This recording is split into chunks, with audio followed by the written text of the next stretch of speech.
السلام علیکم، میرا نام ڈاکٹر مونیکا واسوانی ہے اور میں کنسلٹنٹ سائیکائٹرسٹ ہوں۔ آج ہم جو ہے وہ bipolar affective disorder کے بارے میں آپ سے بات کرنے جا رہے ہیں۔ اچھا، bipolar affective disorder جو ہے وہ ایک نفسیات کی بیماری ہے جس میں دو طرح کے سمٹمز ہوتے ہیں، ایک مینیا کے سمٹمز ہوتے ہیں اور ایک ڈپریشن کے سمٹمز ہوتے ہیں، ٹھیک ہے۔ مینیا کے جو سمٹمز ہوتے ہیں اس کے اندر جو ہے وہ سب سے امپورٹنٹ یہ ہوتا ہے کہ انسان ضرورت سے زیادہ خوش رہنا شروع ہو جاتا ہے، بہت تیز تیز بولنا، بہت بڑی بڑی باتیں کرنا، ٹھیک ہے، اور عجیب و غریب قسم کی حرکتیں کرنا، خود کو کوئی بہت بڑی پرسنالٹی سمجھنا، ایکسیسو سپینڈنگ، بہت زیادہ پیسوں کا خرچ کرنا، نیند کا بہت کم ہو جانا، بھوک کا کم ہو جانا۔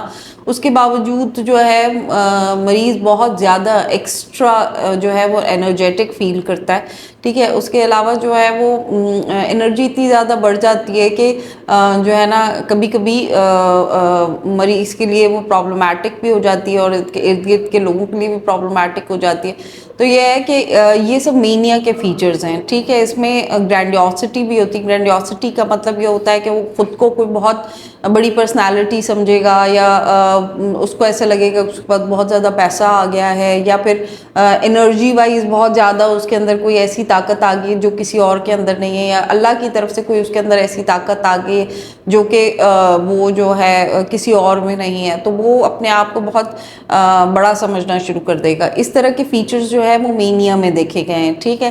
اچھا، اور اسی طرح اسی بیماری کا ایک دوسرا رخ ہوتا ہے جس کو ہم ڈپریشن بھی کہتے ہیں۔ بائی پولر ہے، یعنی کہ دو پولز ہوتے ہیں اس کے، ایک مینیا کا پول ہے اور ایک ڈپریشن۔ ڈپریشن میں فیچرز وہی ڈپریشن والے فیچرز ہوتے ہیں جس میں لو موڈ ہوتا ہے، لیک آف انرجی ہوتی ہے، یعنی جسم میں طاقت نہیں محسوس ہوتی، اداسی مایوسی ہوتی ہے، کسی چیز میں انٹرسٹ نہیں ہوتا، نیند بہت زیادہ بڑھ سکتی ہے، بہت زیادہ کم ہو سکتی ہے، بھوک بھی اسی طرح بڑھ سکتی ہے، کم ہو سکتی ہے، ورتھ لیسنس ہوتی ہے، ہوپ لیسنس ہوتی، کسی دنیا اچھی نہیں لگتی، لوگ اچھے نہیں لگتے، سوسائڈل تھاٹس ہو سکتی ہیں۔ تو بائی پولر میں یہ دیکھا گیا ہے کہ یہ دو طرح کے سمٹمز جو ہیں وہ اس بیماری میں آتے ہیں، ٹھیک ہے۔ ٹریٹڈ ان ٹریٹڈ جو ہے یہ بیماری جو ہے وہ دیکھا گیا ہے کہ 6 مہینے میں یہ سیٹل ہونا شروع ہو جاتی ہے اگر مینیا بھی ہے، لیکن یہ ہے کہ اس میں ٹریٹمنٹ کی ضرورت پڑتی ہے، ٹھیک ہے۔ اور اگر مریض جو ہے وہ، اگر آپ کے ارد گرد کوئی ایسا مریض ہے جس کو اس طرح کا کوئی مسئلہ ہے یا کہ ایسے سمٹم سے دوچار ہے، تو کائنڈلی آپ جو ہے وہ اس کے علاج کو پریفر کریں اور اس کا علاج کروائیں، اور جو ہے یہ بہت ضروری ہے اور یہ ٹریٹبل ہے۔